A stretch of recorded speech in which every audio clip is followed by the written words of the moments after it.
Bonjour, cet exposé porte sur le principe des enquêtes de type cas-témoin. Il introduit une série de 4 modules qui détaillent différents aspects de ces schémas d'enquête. Les objectifs en sont de préciser le schéma type d'une enquête cas-témoin et de son aboutissement qui est le calcul du rapport de cote ou odds ratio. Alors, dans quelles circonstances décide-t-on de bâtir une enquête cas-témoin ?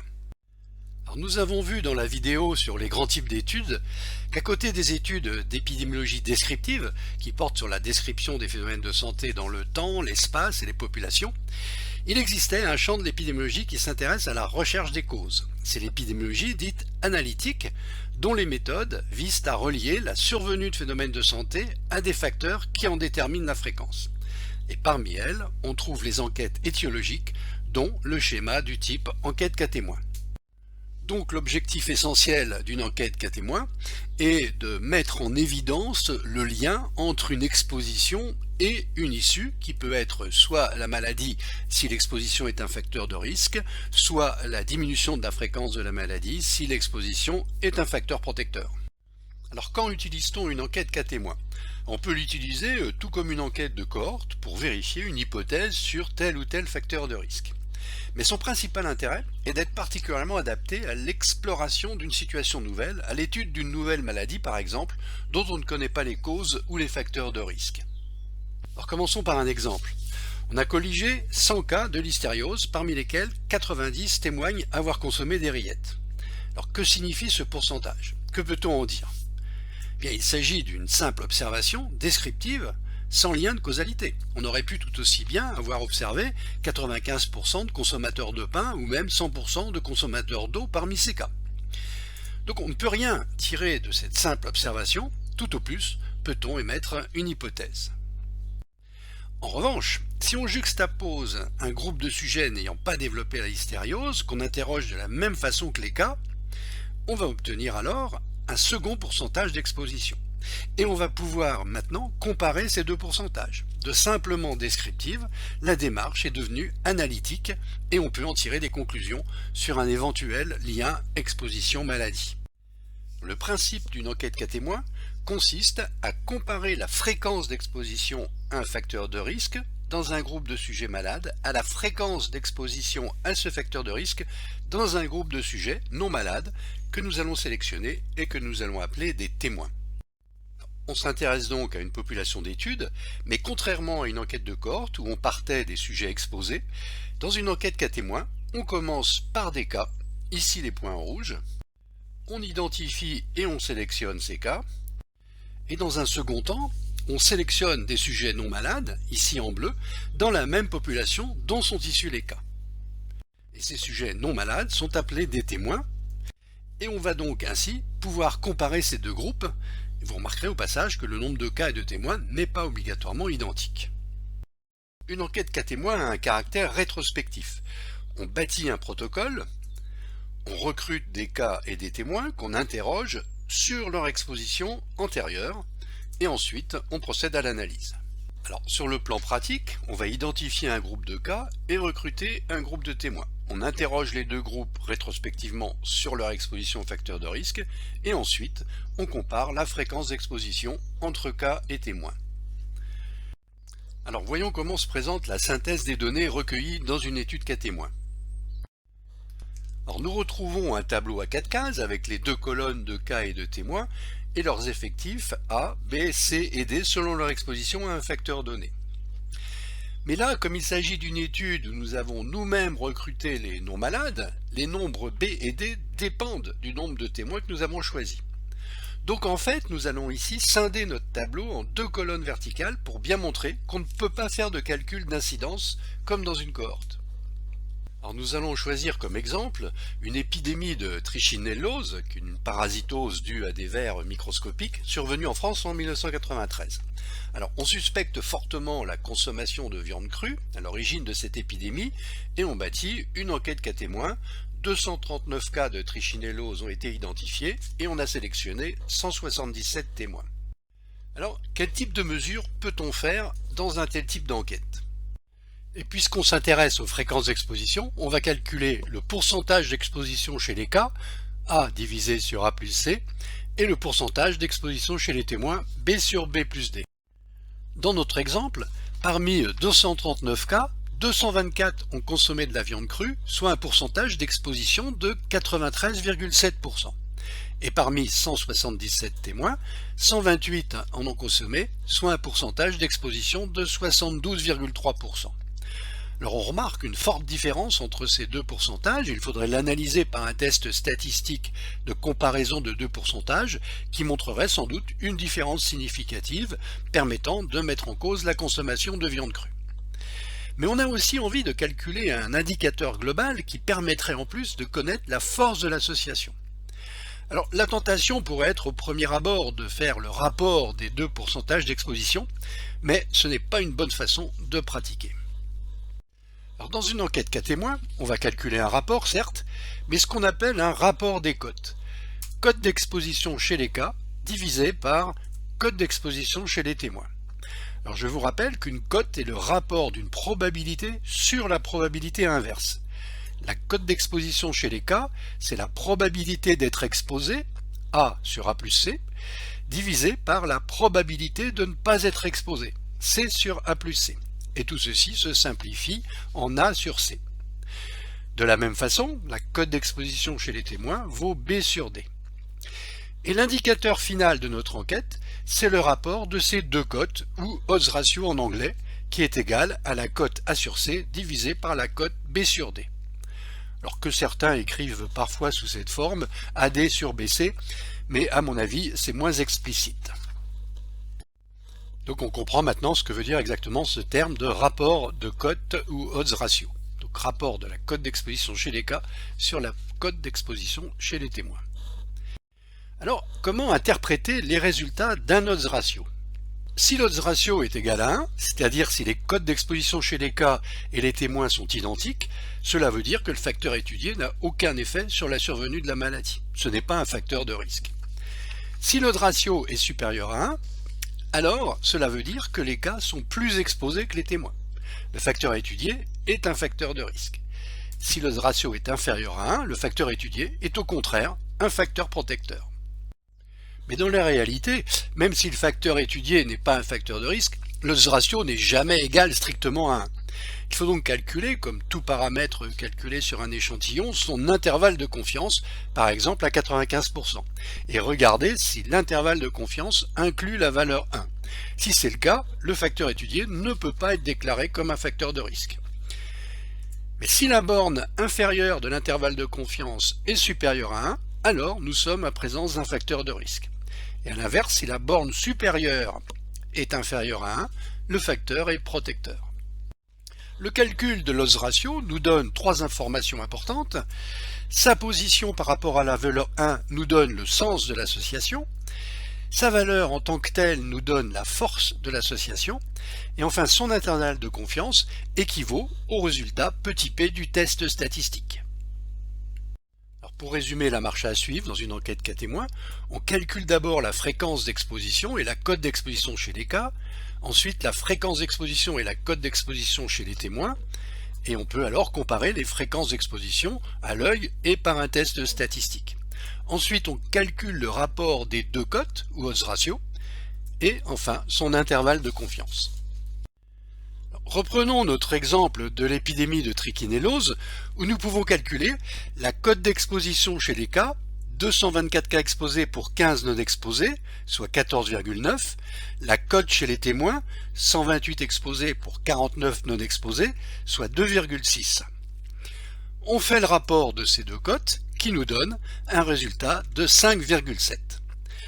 Alors, le calcul de l'intervalle de confiance exact de l'odds ratio est très compliqué, il existe des formules approchées, mais le mieux est d'utiliser les logiciels qui nous donnent ces intervalles systématiquement. Alors par exemple, avec Stata, on écrit CCI avec dans l'ordre le nombre de cas exposés, cas non exposés, témoins exposés et non exposés. Si vous n'avez pas Stata, il existe plusieurs sites sur Internet où on peut calculer directement en ligne un odds ratio et son intervalle de confiance. Alors en voici un particulièrement simple d'usage où il suffit de remplir tout simplement les 4 cases.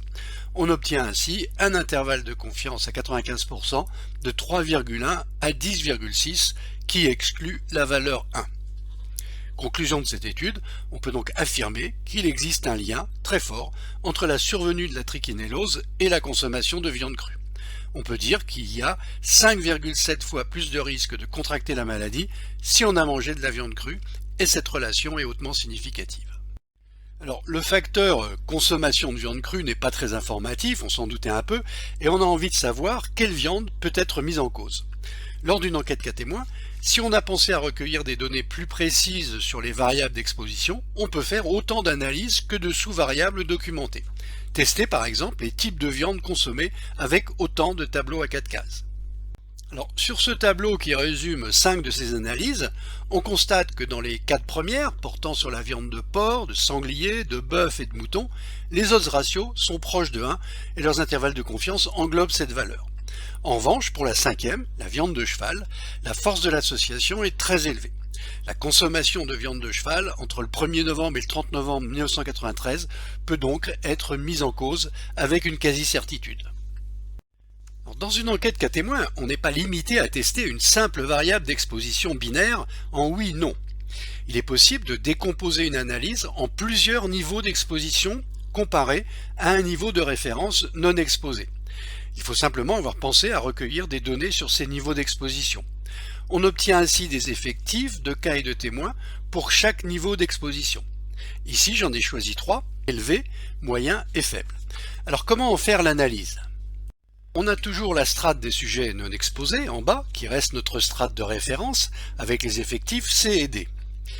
On peut donc calculer les cotes de chaque niveau d'exposition par rapport à cette référence non exposée. On peut par exemple calculer un odd ratio numéro 1 avec la cote de l'exposition la plus élevée versus la référence A1 sur C divisé par B1 sur D. Un odds ratio numéro 2 avec la cote de l'exposition moyenne versus la référence A2 sur C divisé par B2 sur D. Un odd ratio numéro 3 avec la cote de l'exposition la plus faible versus la référence. Alors dans notre exemple trichinellose, des données sur la quantité moyenne de viande crue consommée à chaque repas avaient été recueillies chez 239 cas et 128 témoins selon 5 modalités. Alors pas de consommation de viande, moins de 100 grammes par repas, de 100 à 150 grammes, 150 à 200 grammes, et enfin des voraces consommant plus de 200 grammes par repas. Alors, on obtient donc une série de 4 odds ratios. Celui du haut, par exemple, 11, a été obtenu en faisant le rapport de la cote d'exposition des 85 cas gros mangeurs versus les 15 cas non exposés, divisé par la cote d'exposition des 18 témoins gros mangeurs versus les 35 non exposés. À la ligne suivante, le ratio de 5,9 correspond au rapport de la cote 84 sur 15 divisé par la cote 33 sur 35. Et nous avons à côté les intervalles de confiance. Alors nous pouvons donc conclure que non seulement il y a un lien entre la maladie et la consommation de viande crue, mais que l'odds ratio, donc la force de l'association, augmente en fonction de l'exposition. Donc outre la force de l'association, on obtient une sorte d'effet dose-réponse qui est un excellent argument de causalité. Alors, un autre exemple pour changer de thématique, ici une étude cas témoin qui cherche à montrer le lien entre la survenue de cancer de la prostate et l'exposition à la chlordécone, un pesticide utilisé dans les plantations de bananes en Guadeloupe. Alors ici, l'exposition mesurée est la concentration plasmatique en chlordécone répartie en 3 niveaux de concentration. Et ce qu'on voit dans cette analyse, c'est que les odds ratios augmentent dans chacune des strates en fonction de la concentration plasmatique. Alors certes, les odds ratios ne sont pas significativement différents de 1 dans les 2 premières strates, mais ce qui interpelle surtout, c'est cet effet dose-réponse dans la survenue des cancers de la prostate.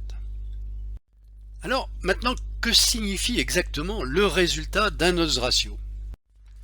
Vous vous souvenez dans l'exemple de départ sur la trichinellose que devant un odds ratio de 5,7, nous avions conclu qu'il y avait 5,7 fois plus de risque d'avoir contracté la maladie si on était consommateur de viande crue pendant la période du 1er au 30 novembre 1993. Vous voyez donc que nous avons interprété un odds ratio exactement comme nous avions interprété un risque relatif. Alors, il est heureux qu'un odds ratio puisse s'interpréter comme un risque relatif dont la signification est claire, alors que la notion de rapport de cote est incompréhensible pour tout le monde. Mais cette assimilation n'est valide qu'à une condition, c'est que la fréquence de la maladie soit rare dans la population d'études. Alors ce qui est souvent le cas, mais qu'est-ce que cela veut dire et pourquoi cette contrainte? Alors, repartons de la formule du risque relatif dans une enquête de cohorte. Le risque relatif, qui je vous le rappelle, est le rapport entre l'incidence chez les exposés, A sur A plus B, et l'incidence chez les non exposés, C sur C plus D. Alors, si la maladie est rare, les effectifs A et C sont négligeables à côté des effectifs B et D qui représentent l'ensemble des sujets non malades. Donc A plus B est peu différent de B et C plus D peu différent de D. Et si on remplace dans la formule ces valeurs simplifiées, on obtient un risque relatif égal à A sur B divisé par C sur D, ce qui est égal à AD sur BC, qui n'est autre que la formule de l'odds ratio. Donc on peut dire que lorsque la maladie est rare, l'odds ratio est un bon estimateur du risque relatif. Alors attention à cette affirmation un peu rapide. Il existe une relation mathématique entre l'odds ratio et le risque relatif. Si on appelle P la fréquence de la maladie chez les non exposés, c'est-à-dire en gros dans l'ensemble de la population, on a la relation suivante. Alors vous pouvez vous amuser à rentrer cette formule dans Excel et faire varier P pour voir les effets sur les résultats de l'odds ratio. Alors je vous ai écrit dans ce tableau plusieurs valeurs de l'odds ratio en fonction de trois valeurs du risque relatif 1,5, 2 et 5 et pour des prévalences très basses au début qui varient de 0,001 jusqu'à 0,1 c'est-à-dire 10%. Alors vous constatez que pour des prévalences basses, l'odds ratio est quasiment identique au risque relatif. Mais vous voyez quand même qu'à partir d'une prévalence de 5%, l'odds ratio pour un risque relatif de 2 a une valeur de 2,11 et pour un risque relatif de 5, une valeur de 6,3. Il commence donc à y avoir divergence. Et vous voyez que pour une prévalence de la maladie de 10% en bas, la divergence augmente pour un risque relatif de 5, l'odds ratio a une valeur de 9, et si on continue à augmenter la prévalence, vous pouvez vous amuser à le faire, vous verrez que l'odds ratio diverge de plus en plus du risque relatif. Plus la prévalence augmente, plus l'odds ratio surestime la valeur du risque relatif.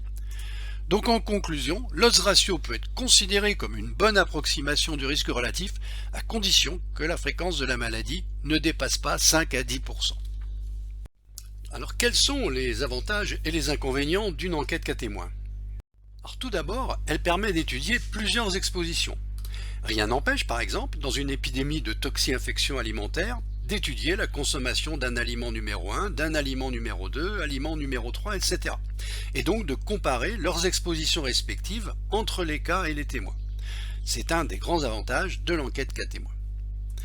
Autre avantage, l'enquête cas témoin peut étudier des maladies rares puisqu'on part des cas existants. Donc dans un grand service spécialisé, on va pouvoir sélectionner aisément les cas. Ensuite, l'enquête cas témoin est en général rapide. Contrairement à l'enquête de cohorte, il n'y a pas de durée de latence puisque les cas sont déjà déclarés. Et par ailleurs, on dispose d'emblée de nombreuses données cliniques déjà disponibles dans les dossiers des malades. Et enfin, la plupart du temps, les enquêtes cas témoins, grâce à leur rapidité et leur facilité de mise en œuvre, sont d'un coût modéré. Alors, les enquêtes cas témoins présentent néanmoins quelques inconvénients. Elles sont peu adaptées aux expositions rares. Dans cette situation, il faudrait énormément de cas et de témoins pour obtenir des effectifs suffisants dans les cases A et B du tableau. Deuxièmement, par leur principe même, elles ne permettent pas d'étudier plusieurs maladies en même temps. Troisièmement, la relation temporelle exposition-maladie est difficile à établir. On n'est jamais sûr de la préexistence de l'exposition par rapport à la maladie puisque le plus souvent, l'information repose sur les déclarations des sujets interrogés. Alors, une enquête cas témoin peut être affectée de nombreux biais, biais de sélection notamment lors de l'inclusion des témoins, biais de mémorisation qui sont propres aux enquêtes rétrospectives. Ils surviennent lorsque les cas et les témoins ne commettent pas les mêmes pourcentages d'erreurs dans leurs réponses sur les expositions. Alors ce problème des biais fait l'objet d'un cours complet. Et enfin, une enquête cas témoin ne permet pas de calculer un risque relatif qui est le gold standard de l'épidémiologie analytique. L'odds ratio n'est qu'un estimateur imparfait de ce risque relatif qu'on aurait pu obtenir avec une enquête de cohorte. Et nous avons vu qu'il peut diverger fortement lorsque certaines conditions ne sont pas remplies. Alors, nous venons de voir les principes de base d'une enquête cas témoin. Je vous invite maintenant à regarder dans une autre vidéo les façons de procéder pour choisir en pratique un groupe témoin adéquat.